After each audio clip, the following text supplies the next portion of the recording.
സംഖ്യാപുസ്തകം അധ്യായം 21. പിച്ചള സർപ്പം. ഇസ്രായേൽ അത്താറീം വഴി വരുന്നെന്ന് നെഗബിൽ വസിച്ചിരുന്ന കാനാന്യനായ അരാദിലെ രാജാവ് കേട്ടു. അവൻ ഇസ്രായേലിനോട് യുദ്ധം ചെയ്ത് കുറേ പേരെ തടവുകാരാക്കി.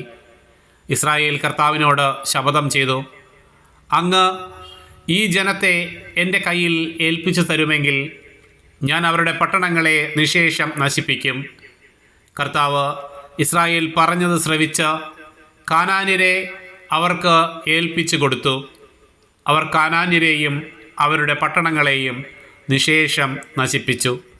അങ്ങനെ ആ സ്ഥലത്തിന് ഹോർമ എന്ന പേര് ലഭിച്ചു. ഏദോം ചുറ്റിപ്പോകാൻ ഹോർ മലയിൽ നിന്ന് ചെങ്കടലിലേക്കുള്ള വഴിയെ അവർ യാത്ര പുറപ്പെട്ടു. യാത്രാമധ്യേ ജനം അക്ഷമരായി. ദൈവത്തിനും മോശയ്ക്കുമെതിരായി അവർ സംസാരിച്ചു. ഈ മരുഭൂമിയിൽ മരിക്കാൻ നീ ഞങ്ങളെ ഈജിപ്തിൽ നിന്ന് കൊണ്ടുവന്നതെന്തിന്? ഇവിടെ അപ്പമോ വെള്ളമോ ഇല്ല.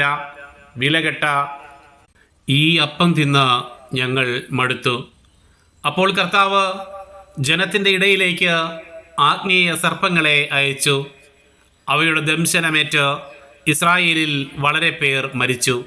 ജനം മോശയുടെ അടുക്കൽ വന്ന് പറഞ്ഞു, അങ്ങേക്കും കർത്താവിനുമെതിരായി സംസാരിച്ച് ഞങ്ങൾ പാപം ചെയ്തു.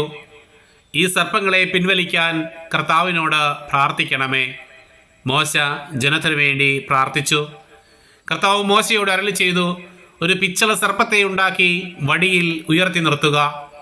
ദംശനമേൽക്കുന്നവർ അതിനെ നോക്കിയാൽ മരിക്കുകയില്ല.